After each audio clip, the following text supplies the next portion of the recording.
Hello everyone. तो कैसे हैं आप सब?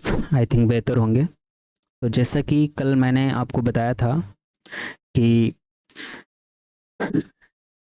जो हमारे पास न्यूटन रैप्सन मेथड होता है और फिक्स पॉइंट इटरेशन मेथड होता है, वो क्या होते हैं। तो फिक्स पॉइंट इटरेशन की बात चल रही थी, और फिक्स पॉइंट इटरेशन में हमने आपको ये समझाया था कि एफ एक्स बराबर ज़ीरो हो या X is equal to five X हो, तो उसमें x is equal to five X जो चॉइस होती है वो कैसे चूज करते हैं, उसके बारे में बात हमारी आपसे चल रही थी। तो जैसे कि ये वाला जो आपको स्लाइड सामने दिख रहा है, इसमें हमने एफ एक्स बराबर X cube plus X square minus two बराबर ज़ीरो लिया था। इसमें एफ एक्स बराबर ज़ीरो है, X is equal to five X हमने थ्री टाइप से बनाया। इसमें हमको ये सोचना था कि कौन सा हम यूज करें, पहला, दूसरा या तीसरा, जो कन्वर्जेंस फास्ट हो, मतलब रूट की तरफ जल्दी अप्रोच कर पाए फिक्स पॉइंट इटरेशन के हिसाब से। ठीक। तो इसके लिए एक थ्योरम पे बात हो रही थी। तो इस थ्योरम में कल लाइट चली गई थी, तो इसकी वजह से जो है ये थ्योरम कंप्लीट नहीं हो पाई थी। तो हमने कहा था लास्ट जो नेक्स्ट लेक्चर हमारा आएगा उसको मैं यहीं से स्टार्ट करूंगा। ठीक है। तो इस थ्योरम में ये कह रहा है कि अगर फंक्शन जीरो है और उसको x is equal to five X type से हम लिख पा रहे हैं, अगर फंक्शन जीरो है और उसको x is equal to five X type से हम लिख पा रहे हैं, ठीक, x is equal to five X type से, और साथ में फाइव एक्स है और फाइव डैश एक्स है, दोनों हमारे कॉन्टिन्यूस हैं। कहाँ पे? इंटरवल आई में। और कंटेन कर रहे हैं किसको? इनिशियल अप्रोक्सीमेशन वैल्यू को, अप्रोक्सीमेट वैल्यू को। ठीक है। तो अगर अगर इस फाइव डैश का डेरिवेटिव लेस देन वन आता है इंटरवल आई के अंदर, तो x is equal to five X will converge to a root. तो x is equal to five X मतलब हम वो वाला x is equal to five X लेंगे जहां पे फाइव डैश एक्स करने पे वो लेस देन वन आ जाए और फाइव एक्स और फाइव डैश एक्स दोनों कॉन्टिन्यूस हों। समझ में आई बात? तो इसी का प्रूफ चल रहा था। देखो ये थ्योरेटिकल पोर्शन है पहला, तो ये लेंदी होगा। जब इंटरपोलेशन स्टार्ट होगा वहां से बहुत आसान लगेगा आपको। ठीक है। लेकिन इसीलिए इसको पहले पढ़ाया जा रहा है। तो इसको प्रूफ हमने कराने के लिए क्या बताया था? इसको प्रूफ कराने के लिए हमने आपको से कहा था कि अगर हम एफसाई को एक रूट ले लेते हैं एफ एक्स बराबर जीरो का, तो एफसाई को वो जो पॉलिनोमियल है वो सेटिस्फाई करेगा एफ एक्स। तो जैसे एफ एक्स बराबर जीरो होता है ना, मैं हाइलाइटर ले लेता हूँ, वहां समझाता हूँ।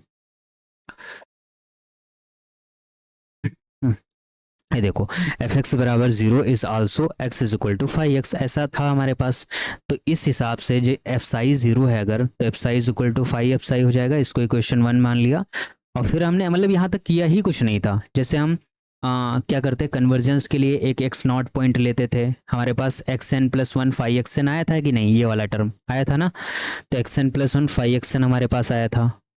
ये मैं ये हमारे पास टर्म आया था कि नहीं बताओ? एक्स एन प्लस वन बराबर फाइव ऑफ एक्स एन आया था। ठीक। तो हमने क्या किया था, इनिशियल अप्रोक्सीमेशन ले लिया था इसका, एक्स नॉट को इनिशियल अप्रोक्सीमेट वैल्यू। तो एक्स वन बराबर हमारे पास क्या हो गया था, फाइव एक्स नॉट। फिर हमने टू से वन को माइनस कर दिया था, ये देखो। तो एफ साई माइनस हमारे पास एक्स वन आया था, F psi phi F psi minus phi X naught आ गया था। फिर इसमें ये वाला जो टर्म इधर का लिखा हुआ है, इधर वाला ये टर्म, ये यूज करने के लिए हमने बताया था कि लेंग्राज मीन वैल्यू थ्योरम का हम यूज करते हैं। तो लेंग्राज मीन वैल्यू थ्योरम होती क्या है वो मैंने समझाया आपको। तो वहां से फाइव डैश एफ साई निकाला, तो जो हमारे पास आया, तो यहाँ से दो टर्म हमारे पास निकले थे। क्या? पहला हमारे पास F psi minus X one phi dash F psi naught, और F psi minus X naught. हमने ये बताया जो एफ साई नॉट होता है, जैसे ये सी हमारा ए बी के बीच में होता है, ऐसे ये वाला एफ साई नॉट हमारे पास किसके बीच में होगा, इसके एक्स नॉट और एफ साई के, ये यहाँ पे लिखा हुआ है, एक्स नॉट और एप्साई के बीच में होने वाला है। तो इसी तरीके से जैसे सिमिलरली एप्साई माइनस एक्स टू हमारे पास है, ये हमारे पास फाइव डैश एप्साई वन के बराबर है। अब देखो करना कैसे है।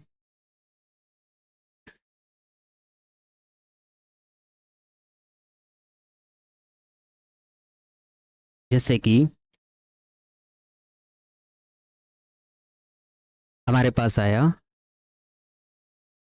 एप्साई माइनस ऑफ एक्स वन बराबर, हमारे पास क्या आया था, एप्साई माइनस एक्स वन बराबर एप्साई माइनस एक्स नॉट साथ में फाई डैश एप्साई नॉट, ये हमारे पास आया था, जहाँ पे हमने कहा कि एक्स नॉट साई नॉट जो है एप्साई और एक्स नॉट के बीच में, ठीक है। इसी तरीके से एप्साई माइनस एक्स टू हम लिखेंगे। जब यहाँ x2 लिख रहे हैं, देखो यहाँ x1 है तो x0 है, तो ये आ जाएगा हमारे पास एप्साई माइनस ऑफ x1, आ जाएगा फाई डैश एप्साई 1 आ जाएगा। अब इस तरीके से जब एप्साई 1 आया तो ये किसके बीच में होगा, x1 से लेके एप्साई 1 हमारे पास एप्साई के बीच में होगा, ठीक। अब इसको हम जनरलाइज करते हैं, समझिएगा, सिमिलरली करके हम जनरलाइज कर लेते हैं। इसी तरीके से ये चलता रहेगा चलता रहेगा, फिर लास्ट में क्या आएगा, epsilon minus X N plus 1 बराबर क्या आ जाएगा, एप्साई माइनस एक्स एन, ये आ जाएगा हमारे पास फाई डैश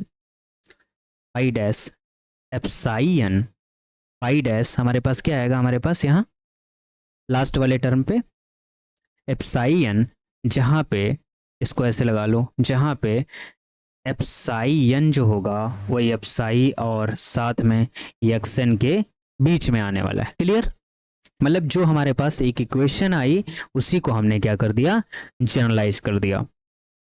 बहुत बढ़िया। अब जनरलाइज करने के बाद हम क्या कर रहे हैं, इनको मल्टीप्लाई कर रहे हैं, हर एक मतलब जितनी भी इक्वेशंस हमारे पास निकल के आई हैं सबको हम क्या करेंगे, मल्टीप्लाई करेंगे। क्लियर, देखो कैसे मल्टीप्लाई करो सबको। मल्टीप्लाई करेंगे तो सबसे पहले हमारे पास क्या है, एप्साई माइनस एक्स वन, मॉड लगा के करना, एप्साई माइनस एक्स वन, दूसरे के एप्साई माइनस एक्स टू, तीसरा का epsilon minus X three dot dot dot, last वाले में epsilon minus X N plus 1, ऐसा आया, ठीक। तो जब मॉड लगाएंगे तो हमारे पास लेस आर इक्वल टू इधर हो जाएगा, इधर हमारे पास क्या निकल के आएगा, इधर हमारे पास क्या निकल के आएगा। अब ध्यान देने वाली ये बात है कि इधर हमारे पास सारे के सारे टर्म कैसे हो जाएंगे, इस तरीके के हो जाएंगे, mod of epsilon minus X naught और साथ में mod of phi dash epsilon naught, ऐसा आएगा, ठीक। और दूसरा मल्टीप्लाई करोगे तो आएगा epsilon minus X one of epsilon 1 का मॉडुलस, है ना। इस तरीके से चलता जाएगा, इस तरीके से लास्ट में आएगा हमारे पास एप्साई माइनस एक्स एन, एप्साई है ना, मॉडुलस ऑफ फाई डैश और एप्साई एन, इस तरीके का टर्म आएगा।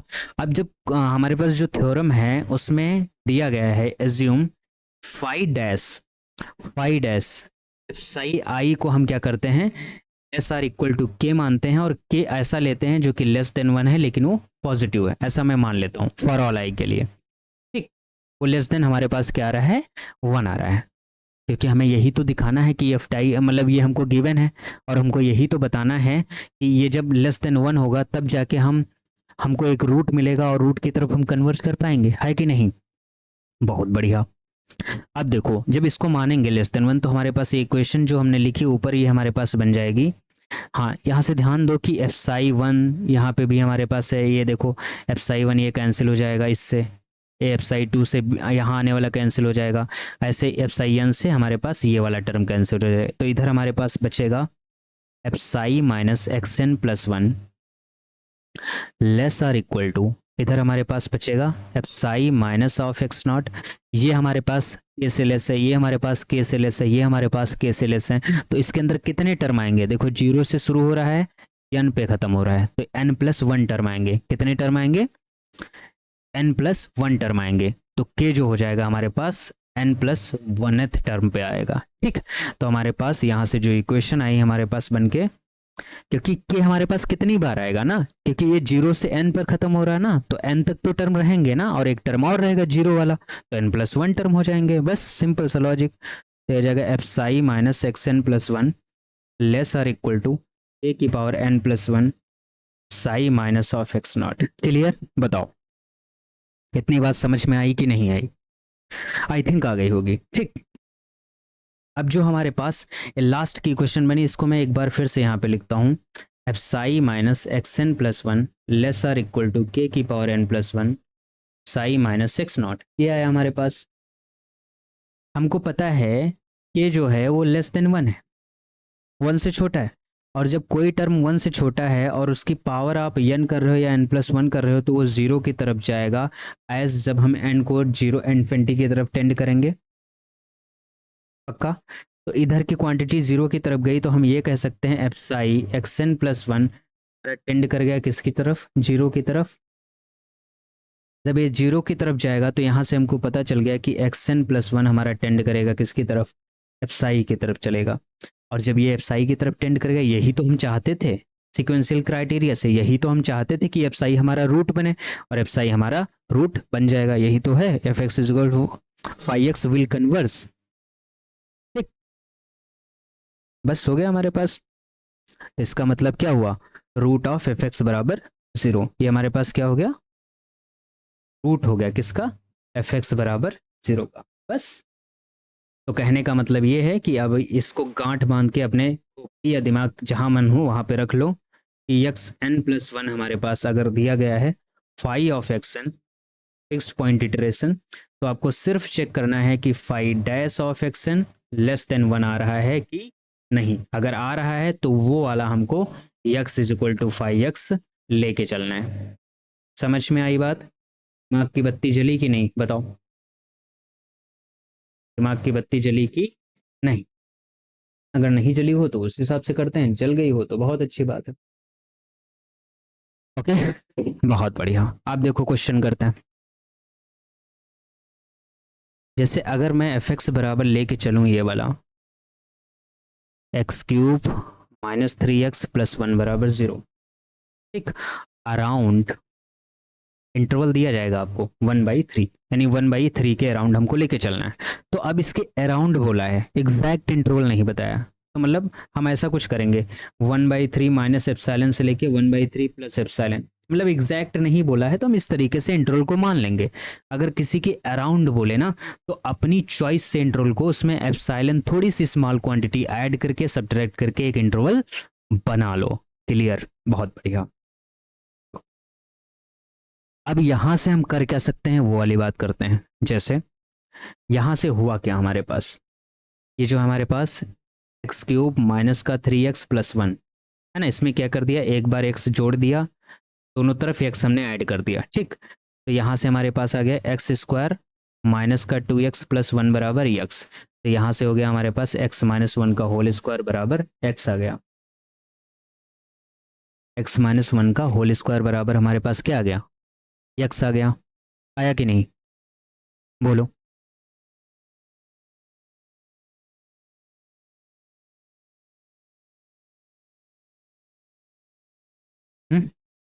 आ गया, बहुत बढ़िया। तो यहाँ से x बराबर 5x बना हमारे पास कि नहीं, पहली चॉइस। तो 5x हमारे पास क्या हो गया, ये हो गया हमारे पास x-1 का होल स्क्वायर। तो हमको क्या निकालना होता है, 5-x कह रहा है आप निकालो, तो यहाँ से 2x-1 हो गया। अब कह रहा है कि 5-x को आप क्या करो, ऐसे करो x-1, इस तरीके से इसका मॉड लगाओ। ठीक, अब कह रहा है कि ये वाली क्वांटिटी क्या 1 से छोटी आएगी? 1/3 के अराउंड हमको चेक करना है कि ये वाली क्वांटिटी हमारे पास 1 से छोटी आएगी कि नहीं आएगी, है ना। हमको चेक करना है किसके अराउंड। एक मिनट रुक जाओ, कुछ गलती कर दी लग रहा है मुझे। यहाँ पे x² मैंने लिख दिया जबकि है x³, है ना। थोड़ा सा सही करो नहीं तो गड़बड़ हो जाएगा, ये मतलब नहीं हो सकता।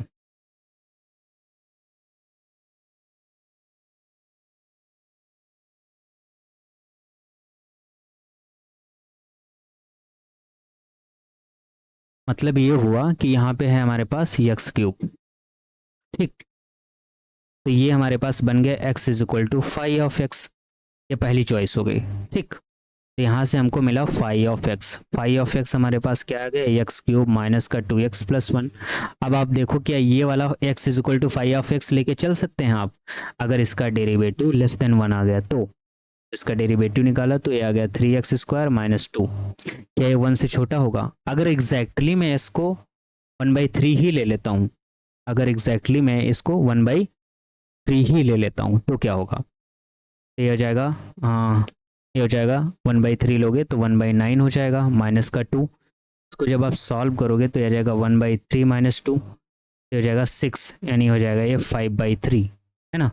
ये तो बड़ा हो गया 1 से, हमको क्या चाहिए, हमको तो लेस देन वन चाहिए, हमको तो लेस देन वन चाहिए। तो इसका मतलब ये हो गया कि 5x does not less than equal to one, है ना। तो इसको तो हम कंसीडर नहीं कर सकते। अब दूसरी चॉइस हम बताएंगे, मतलब कैसे, किस वाले 5x को लेके चलें उस वाली इस इटरेशन स्कीम में, ताकि हमारा रूट की तरफ हम जल्दी पहुंच पाए, ये वाली बात हमको समझनी।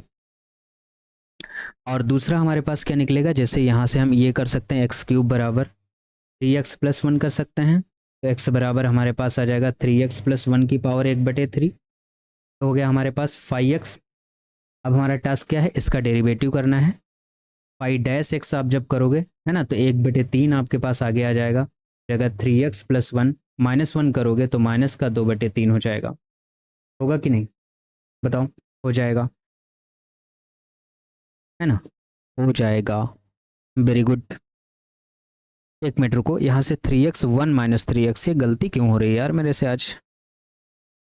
यहाँ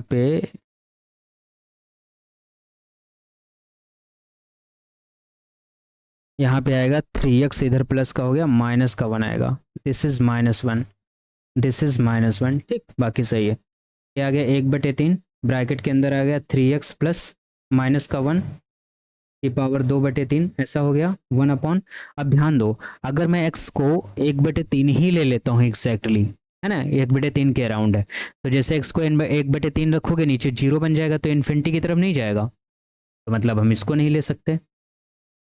मतलब 5-x जहां लेस देन 1 आएगा हम कंसीडर उसी को करेंगे, हर एक चीज को कंसीडर नहीं करेंगे इसी तरीके से। समझ में आया। तीसरा हमारे पास क्या चॉइस हो सकती है, तीसरी चॉइस देखो, तीसरी चॉइस में क्या थी, एफ एक्स बराबर हमारे पास था x³ माइनस का 3(x+1) बराबर 0। तो अब की बार हमको यहाँ से यक्स निकालना है किसी भी हालत में। तो एक्स निकालने के लिए करें क्या, अगर इसमें से यक्स हम ले लें कॉमन, तो आ जाएगा x² -3 बराबर -1, तो x बराबर आ जाएगा 1/3 - x²। ये हमारा 5x हो गया। अब क्या करो, 5-x करो आप, तो जैसे ही 5-x करोगे तो 1/3 - x² का स्क्वायर हो गया, ये आ गया 0 माइनस का 2x, ऐसा कुछ बन गया। फिर इसका ले लो मॉडुलस आप, इसका भी ले लो आप मॉडुलस, तो ये हो गया हमारे पास 2x/x² का होल स्क्वायर। अब ध्यान दो, x हमारा बिलोंग कर रहा है कहाँ से, 1/3 माइनस एप्सिलॉन से लेके 1/3 प्लस एप्सिलॉन के बीच में। तो अगर इसकी वैल्यू तुम कुछ भी लेके आओगे, जैसे 1/2 से मल्टीप्लाई करोगे 1/3 को, है ना, या 1/3 से छोटी कोई भी वैल्यू लेके आओगे और यहाँ पे रखोगे, है ना, 1/3 से एग्जैक्टली तुम 1/3 ले लो, तो देखो क्या बनना है, 2 × 1/3, 3 - 1/9 होल स्क्वायर, है ना, तो ये हो गया 2/3, इधर हो गया 9 से 3 9 27, ये हो जाएगा 26/9 का होल स्क्वायर, है ना, तो ये हो गया 2/3, ये हो गया 9 9 ज़ा 81, ये हो गया 26 × 26, है ना, 3 2 ज़ा 3 7 ज़ा हो गया, 7 2 ज़ा 2 2 ज़ा 415 हो गया, इंटू 26 इंटू 26, है ना, इस तरीके से आ गया। तो ये इसको जब डिवाइड करोगे तो ये 1 से छोटा ही आएगा, है ना, क्योंकि ऊपर स्मॉल नंबर है और नीचे हमारे पास लार्ज नंबर है यहाँ पे डिनोमिनेटर में। तो ये जो चॉइस हमारे पास बन रही है वो 1 से छोटे की ही चॉइस बन रही है, इसके अलावा और कोई चॉइस नहीं यहाँ पे बन रही है कि नहीं। बहुत बढ़िया, चॉइस जो बन रही 1 से छोटे की वैल्यू बन रही। तो इसका मतलब ये हुआ कि अगर हम ये वाला 5x लेके चलेंगे तो इस केस में हम रूट की तरफ थोड़ा जल्दी से अप्रोच कर सकते हैं। बताओ ये बात समझ में आई कि नहीं आई। इस केस में हम रूट की तरफ थोड़ा जल्दी अप्रोच कर सकते हैं, है ना। अच्छा, अगर क्वेश्चन इस तरीके से आपको दिया जाए, ध्यान दो, मैं क्वेश्चन लिखता हूं, इसी तरीके से पूछेगा कि कौन सा 5x हम यूज करें जिससे जल्दी उसकी तरफ अप्रोच करें, तो आपको बताना होगा, ठीक। हाँ, to find the real root, इसमें लिखो to find,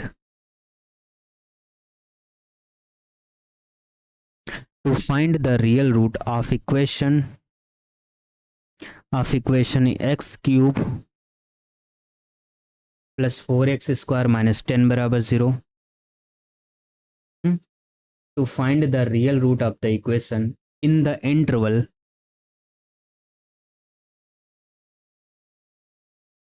in the interval 1,3/2, ये वाला इंटरवल है हमारा, by using fixed point iteration,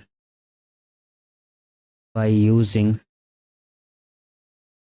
fixed point iteration, consider the following statement. Consider the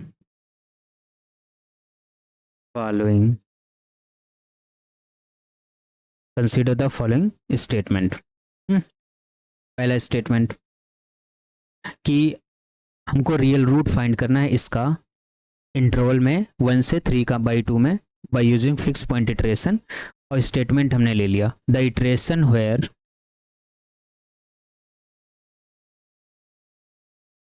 iteration बना के दिया गया, the iteration where X K plus 1 is equal to √10/4 plus X K, है ना, यहाँ पे के क्या है हमारे पास, 0 से स्टार्ट है, के बराबर 0 1 2 3 dot dot dot for any initial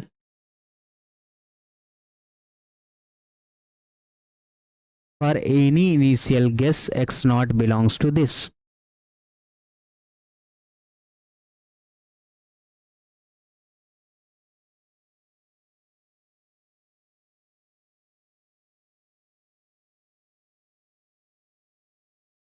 अगर ये बना के दे दिया जाए आपको, मान लो इसमें मैंने तुमको दे दिया, कभी कभी हो सकता है ना बना के दे, है ना, तो आपको ढूंढना ही पड़ेगा और आप ढूंढ लेंगे यार, आप लोग महान हैं. अब करना क्या, जैसे ये बना के दे दिया गया ना इस टाइप से, एक्स के प्लस 1, अभी तो मैंने आपको पढ़ाया 10/4 प्लस एक्स के. अगर मैं इसको ऐसे लिख दूं तो आपको मज़ा आएगा इसको देखने में? सर कैसे कैसे लिखना चाह रहे हैं आप, क्या समझाना चाह रहे हैं? अरे भाई ये हमको क्या दिया गया है, तो क्या दिया गया, x is equal to 5x type का ही तो लग रहा है, ये x is equal to 5x type का ही तो लग रहा है कि नहीं?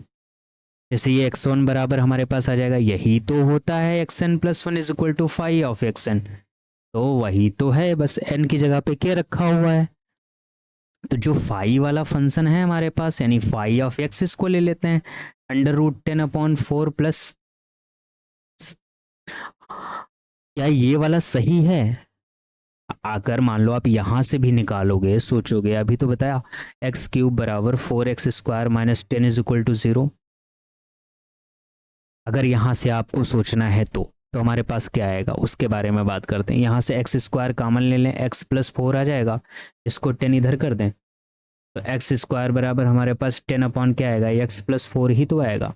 तो x बराबर और कुछ आएगा क्या, √10/x प्लस 4 ही तो आएगा. चाहे आप इसकी बात कर लो, चाहे आप यहाँ से सोच लो, बात तो एक ही है ना. या मैंने बना के दे दिया.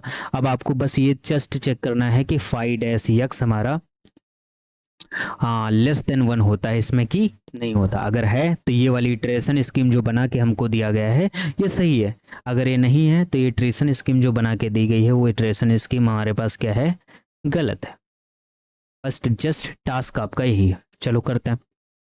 5x जो हमको दिया गया है वो हमारे पास क्या है, √10/√x प्लस 4, ये 5x है हमारे पास. तो जैसे हम 5' करेंगे तो √10 को बाहर कर लेते हैं. इसको जब आप सॉल्व करोगे तो माइनस का 1/2 आ जाएगा बाहर, और 1/4 प्लस एक्स की पावर फिर से 3/2 हो जाएगा, है ना. और फिर इसका हमको चाहिए मॉडुलस. मॉडुलस में आएगा हमारे पास √10 डिवाइड बाई 2, ठीक, 1/4 प्लस एक्स की पावर 3/2. हमने डिफरेंशियल किया है इसका, ठीक. अब इसको लेस देन 1 करना है. एक्स की जो चॉइस है वो 1 से लेके 3/2 के बीच में, यही इंटरवल हमको दिया गया था. दिया गया था कि नहीं बताओ, दिया गया था, बिल्कुल सही बात है. तो क्या ये वाला जो टर्म आया है हमारे पास, ये वाला, क्या ये 1 से लेस नहीं आएगा? मतलब मैक्सिमम वैल्यू इसकी कितनी है, 3/2 है. तो अगर यहाँ पे तुम 3/2 भी रखोगे और उसका अंडर रूट करोगे फिर स्क्वायर करोगे तो ये नीचे वाली बड़ी वैल्यू नहीं हो जाएगी, है ना, ये लार्ज वैल्यू हो जाएगी एज कम्पेयर टू एबव, तो ये लेस देन वन नहीं हो जाएगा, हो जाएगा। तो इसका मतलब ये हो गया कि फाइव डैश एक्स हमारा लेस देन वन हो गया। तो इसका मतलब जो इटरेशन स्कीम हमको दे के रखा है, ये वाली इटरेशन स्कीम हमारे पास सही है। समझ में आई बात? ठीक। चलो इसी का मैं दूसरा रूट में बना के देता हूँ इटरेशन स्कीम। वैसे तो आप उससे बनाइएगा जैसे मैंने पहला क्वेश्चन कराया है उस तरीके से बनाइएगा इटरेशन स्कीम, है ना। और फिर करिएगा 1/2 under the root 10 minus X की पावर ए की पावर क्यूब। ठीक।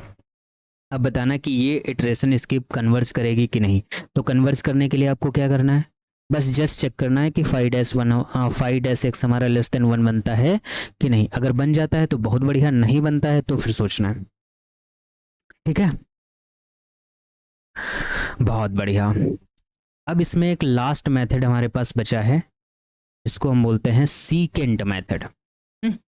सीकेंट मेथड पढ़ते हैं, फिर उसके बाद हम रेट ऑफ कन्वर्जेंस के बारे में आपसे बात करेंगे। क्लियर? बहुत बढ़िया। सीकेंट मेथड हमारे पास होता क्या है उसके बारे में हम आपसे बात करते हैं।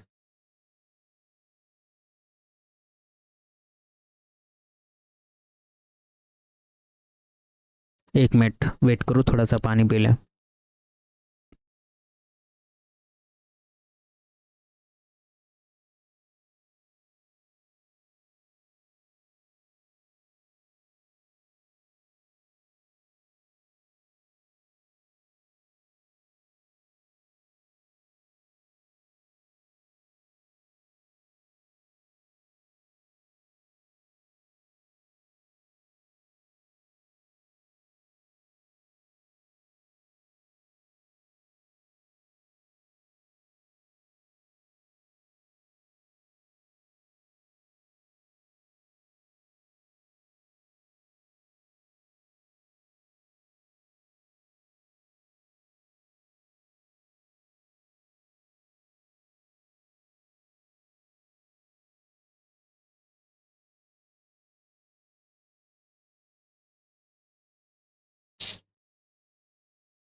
Hello everyone.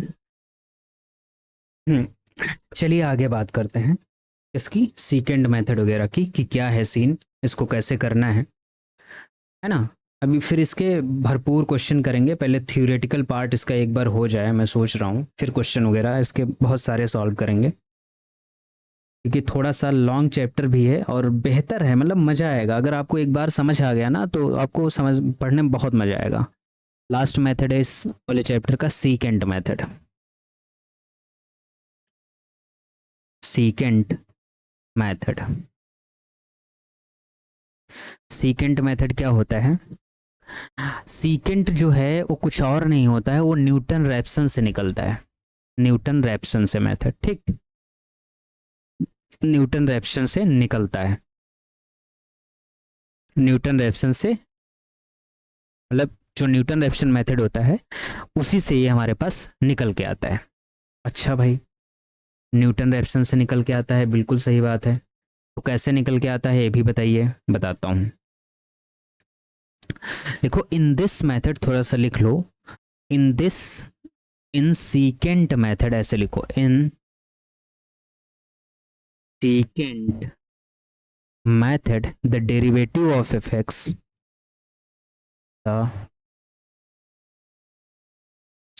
the derivative of fx described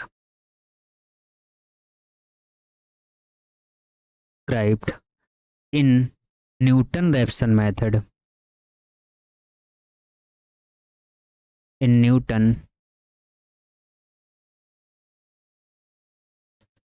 in Newton Raphson method लिखो, in secant method the derivative of F X described in Newton Raphson method is calculated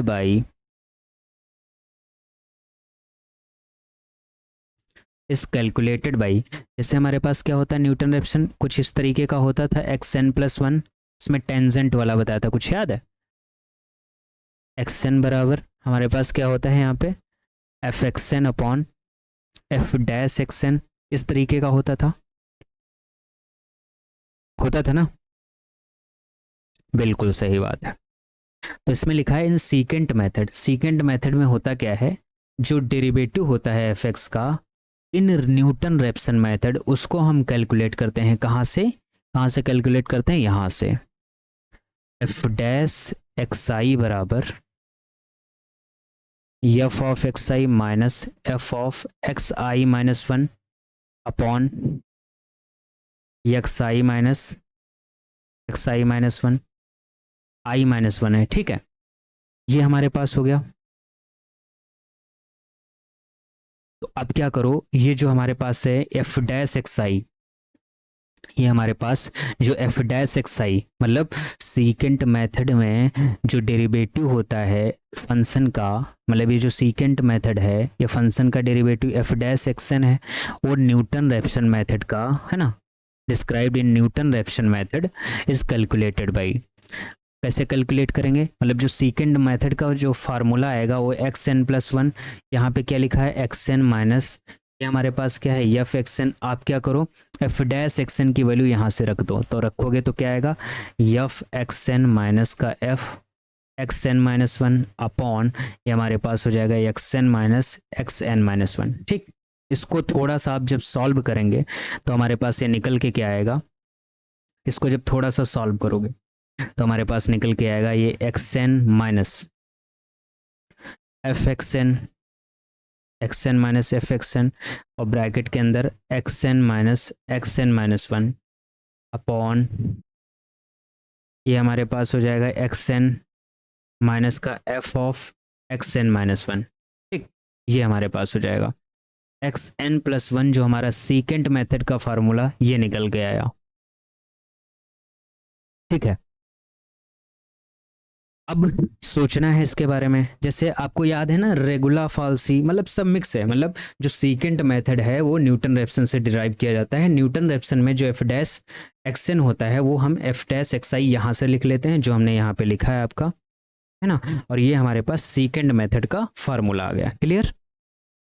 अब देखो और एक बात बताते हैं इसमें हम आपको, बहुत सारी बातें हैं खत्म नहीं होती हैं, है ना। अब इस मेथड को सॉल्व करने के लिए हमको इंटरवल की ज़रूरत नहीं पड़ेगी, हमको किसकी ज़रूरत नहीं पड़ेगी, इंटरवल की ज़रूरत नहीं पड़ेगी। आपको याद हो तो मैं थोड़ा सा बताना चाहूँगा कि रेगुलर फाल्सी जो मेथड होता है, मेथड ऑफ फॉल्स पोजीशन, उसमें क्या निकलता था X N plus one X N minus one और साथ में एफ एक्स एन ऐसे लिखते थे, माइनस का एक्स एन और साथ में F X N minus one हमारे पास इस तरीके से रहता था, और फिर हमारे पास आएगा एफ एक्स एन माइनस का F of X N minus one, ये हमारे पास आएगा कुछ इस तरीके से। कंफर्म बात, न्यूटन सॉरी रेगुलर फाल्सी मेथड हो जाएगा। अब देखो ध्यान दो, रेगुलर फाल्सी में आपको इंटरवल की ज़रूरत होती थी, इंटरवल की नीड थी कि नहीं थी बताओ, इंटरवल की नीड थी रेगुलर फाल्सी में, बट इस मेथड में इंटरवल की नीड नहीं होती है, लेकिन फिर भी इसको कुछ लोग, आप क्या करोगे जब इसको ड्राइव करोगे थोड़ा सा सॉल्व करोगे इसको इधर ले जाके, तो ये कुछ न्यूटन रैप्सन जैसा ही बन जाएगा, सॉरी जब इस वाले सेकंड मेथड के फार्मूले को थोड़ा सा सिंप्लीफाई करोगे तो आप देखेंगे क्या ये रेगुलर फाल्सी मेथड की तरह बनना है, लेकिन रेगुलर फाल्सी मेथड में इंटरवल की ज़रूरत नहीं थी सॉल्व करने के लिए, लेकिन इंटरवल की ज़रूरत थी सॉल्व करने के लिए, लेकिन सीकेंट में इंटरवल की ज़रूरत नहीं होती है। तो लेकिन फिर भी दोनों में डिफरेंस होता है, लेकिन कुछ लोग मानते हैं कि डिफरेंस नहीं होता है, मैं बताता हूँ कि क्या डिफरेंस होता है, देखिए इसको लिखो, डिफरेंस क्या होता है, डिफरेंस बिटवीन लिखो, difference between regula falsi regula falsi and secant method, दोनों का डिफरेंस क्या होता है उसके बारे में बात कर लेते हैं।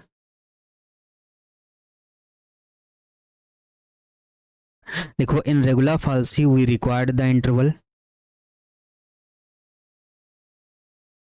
इन regula falsi we required interval, in regular falsi we required the interval in which a root of given equation exists, in which a root of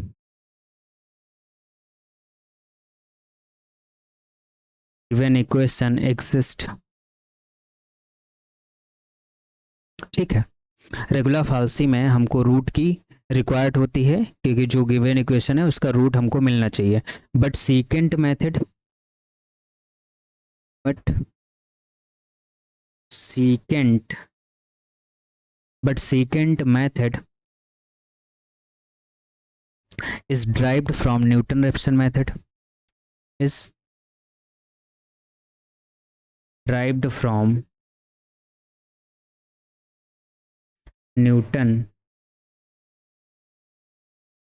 Newton-Raphson method. जो सीकेंट मेथड है वो न्यूटन-रैप्सन मेथड से drive किया जा रहा है। which does not need any interval in which the root exists, which does not need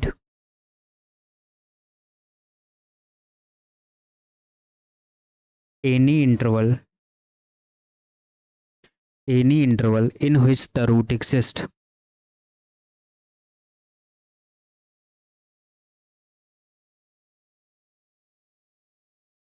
which the root exists। in Newton-Raphson method, in Newton-Raphson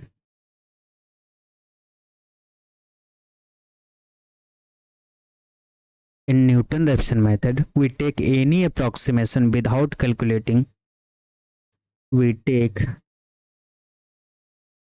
any approximation without, है ना, in Newton-Raphson we take any initial approximation, लिख लो ज़्यादा better लगेगा। we take any initial approximation without calculating the opposite sign, without calculating the opposite sign। कोई भी initial approximation ले सकते थे, है ना, opposite sign of fx,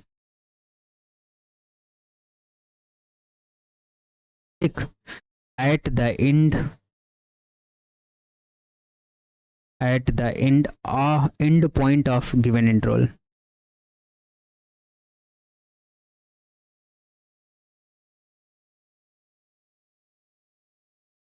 ठीक, मतलब रेगुलर फाल्सी में हमको इंटरवल की ज़रूरत होती थी, है ना, in which the root of given equation exists, but secant method is derived from the Newton-Raphson method which does not need any interval in which the root exists, है ना। in Newton-Raphson method we take any interval approximation without calculating the opposite sign of fx, मतलब हम ये नहीं देखते थे कहाँ पे पॉजिटिव और नेगेटिव है फंक्शन, है ना।